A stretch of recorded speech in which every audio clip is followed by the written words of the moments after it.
Michael Harrison stood at his office window, watching the autumn leaves dance across the Chicago skyline. At 52, he had built an empire in commercial real estate, but success had come at a price. His marriage to Victoria had ended 3 years ago, not in anger, but in the quiet realization that they had grown into different people. Now the cream-colored invitation sat on his mahogany desk. Victoria was getting remarried.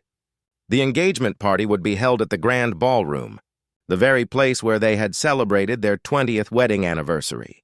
Michael felt no bitterness, only a gentle melancholy and an unexpected nervousness about attending alone.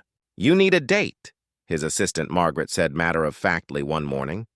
She had been with him for 20 years and spoke to him like the friend she had become. "Everyone will be watching you, Michael.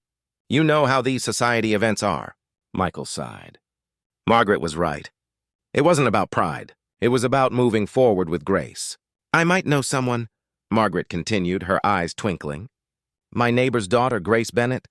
She's a librarian, 48, recently returned from teaching in Vermont. Warm soul, Michael.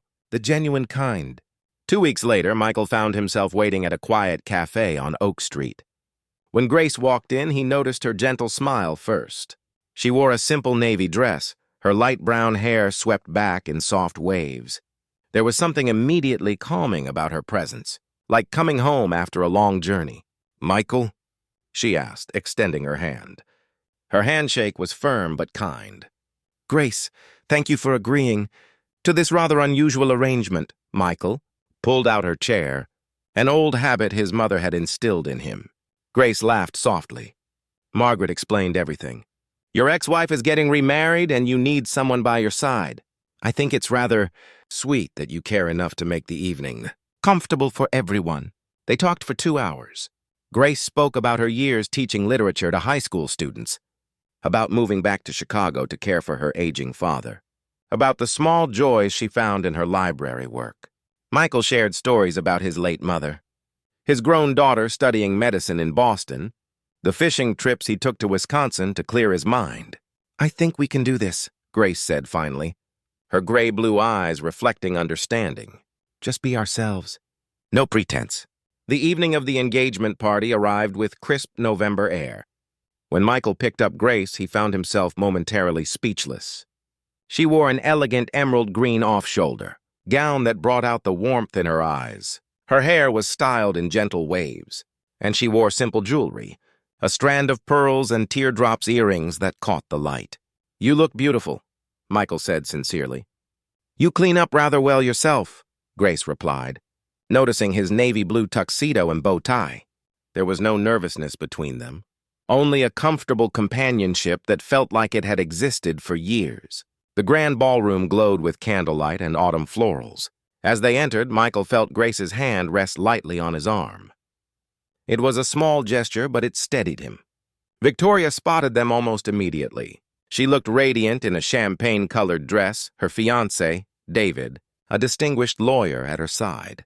To Michael's relief, Victoria's smile was genuine as she approached. "Michael, I'm so glad you came."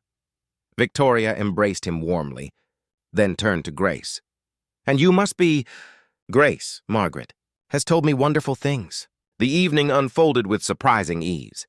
Grace had a gift for conversation that put everyone at ease.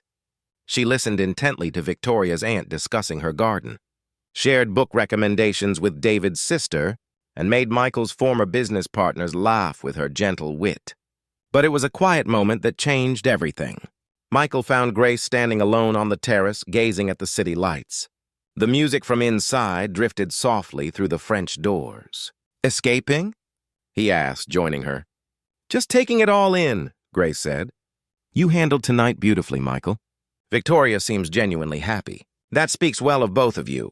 "I worried it would be harder," Michael admitted, letting go of what was. "But being here with you, seeing her happy, it feels right. Like a chapter ending the way it should." Grace turned to him, and in the soft light, Michael saw a depth of understanding in her eyes that moved him. "Life gives us so many chances to begin again, doesn't it? We just have to be brave enough to accept them." Inside, the band began playing an old jazz standard.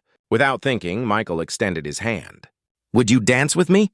"Not for anyone watching, but because I'd like to." Grace's smile was radiant as she took his hand. They moved together naturally, finding an easy rhythm. Around them, other couples joined the dance floor, but Michael barely noticed. He was aware only of the warmth of Grace's presence, the gentle pressure of her hand in his, the way she fit perfectly in his arms. Victoria caught his eye across the room and raised her glass with a knowing smile. Michael understood then that she saw what he was just beginning to realize. This evening wasn't just about being a gracious ex-husband.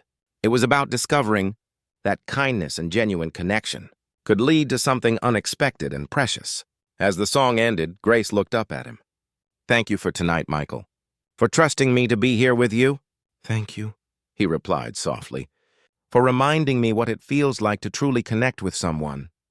Would you perhaps allow me to take you to dinner? A real date this time, not a favor for Margaret."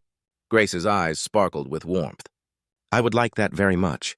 As they left the ballroom that night, walking slowly through the Chicago streets discussing books and dreams and second chances, Michael realized that sometimes the greatest gifts come wrapped in unexpected packages.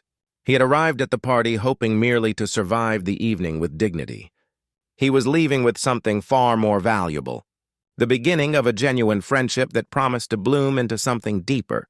In the gentle wisdom of their 50s, both Michael and Grace understood that love doesn't always announce itself with fireworks. Sometimes it arrives quietly, in a shared glance, in comfortable conversation, in the simple act of showing up for each other with authentic kindness. And that, they both knew, was the most beautiful kind of love of all.